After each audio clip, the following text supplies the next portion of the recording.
कोण होता असं तू, काय झाला असं तू, अरे वेड्या असा वाया गेला असं तू।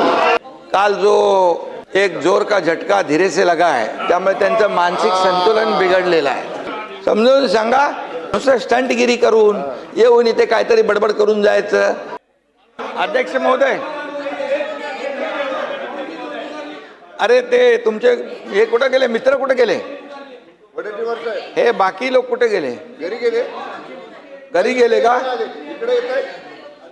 अध्यक्ष महोदय, मगाशी मी सभागृहात नव्हतो मी मगाशी ते चर्चा चालू होती ती, मंत्र्यांनी मला सांगितलं आणि तुम्ही तसे निर्देश देखील दिलेले आहेत। मला एवढंच सांगायचं आहे की सभागृहाचं कामकाज जे आहे तुमच्या अध्यक्षतेखाली चालतं। आज मी त्यांना सांगू इच्छितो की काल जो एक जोर का झटका धीरे से लगा है, त्यामुळे त्यांचं मानसिक संतुलन बिघडलेलं आहे। आणि दुसरी गोष्ट, मानसिक संतुलन बिघडलंय आणि त्यामुळे आता आणखी झटके लागणार आहेत। अध्यक्ष महोदय, तुम्ही सभागृहाचं कामकाज नियमानुसार चालवता आणि आजपर्यंत तुम्ही दिलेले निर्देश आणि तुमच्या अध्यक्षतेखाली या सगळ्या विरोधी पक्षाला देखील त्यांचे मांडण्यासाठी, प्रश्न मांडण्यासाठी जो काही वेळ देता तो आतापर्यंत कधी विजय भाऊ दिला होता का?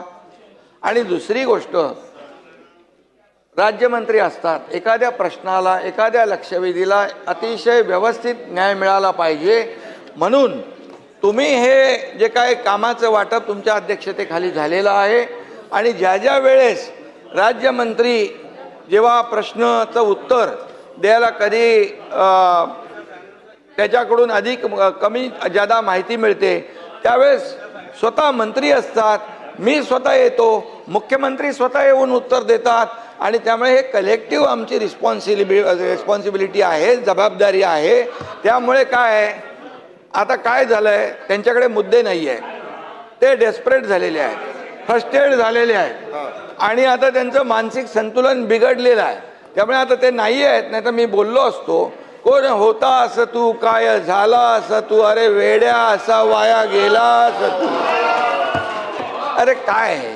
त्यामुळे अध्यक्ष महोदय, त्यांना जे जे काही प्रश्नांचे उत्तर पाहिजे त्यासाठी सभागृहात थांबले पाहिजेत आणि म्हणून प्रत्येक प्रश्नाचं उत्तर द्यायला सरकार समर्थ आहे, बिलकुल आम्ही समर्थ आहोत। प्रश्न मांडण्याची जबाबदारी जी आहे ती त्यांनी पार पाडली पाहिजे। नुसतं स्टंटगिरी करून येऊन इथे काहीतरी बडबड करून जायचं आणि सभागृहाचा वेळ वाया घालवायचा। आणि म्हणून मी आपल्याला सांगतो, विजय भाऊ तुम्ही समजदार आहे, ते जयंतराव, नाना भाऊ, तुम्ही बी त्यांच्या नादाला लागले, काय पोराटोरांच्या नादाला लागतात तुम्ही, असं काय। त्यामुळे अध्यक्ष महोदय, पूर्णपणे या ठिकाणी सभागृहामध्ये विरोधी पक्ष जे जे काही या शेतकऱ्यांचे प्रश्न मांडा, या महाराष्ट्रातल्या जनतेचे प्रश्न मांडा, जिथे शेतकऱ्यांच्या अडचणी आहेत ते प्रश्न मांडा, त्याला उत्तर द्यायला आम्ही लोक खंबीर आहोत, सरकार खंबीर आहे। प्रत्येक याला पैसे शेतकऱ्यांना आतापर्यंत, नाना भाऊ, आतापर्यंतच्या इतिहासामध्ये, मी 2.5 वर्ष मुख्यमंत्री होतो, आता देवेंद्रजी काम करता, आतापर्यंतच्या इतिहासात 45,000 कोटी रुपये शेतकऱ्यांना देण्याचं काम केलंय। 15,000 रुपये नुकसान भरपाई। त्यानंतर तुम्हाला सांगतो, पहिलं तुमच्या काळामध्ये NDRFच्या निकषाने पैसे देत होते, आम्ही NDRFच्या दुप्पट केलं, 2 हेक्टरचं 3 हेक्टर केलं, सततच्या पावसाचं नुकसान मिळत नव्हतं ते दिलं। अरे बाबा, गोगलगाईनी केलेलं नुकसान पण मिळत नव्हतं तेही चालू केलं आम्ही।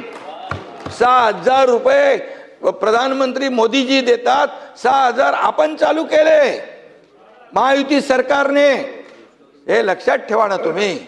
आणि त्यामुळे काही पैसे नाही दिले, काहीतरी शेतकऱ्यांवर अन्याय केला, हे खोटं नाटक चालणार नाही।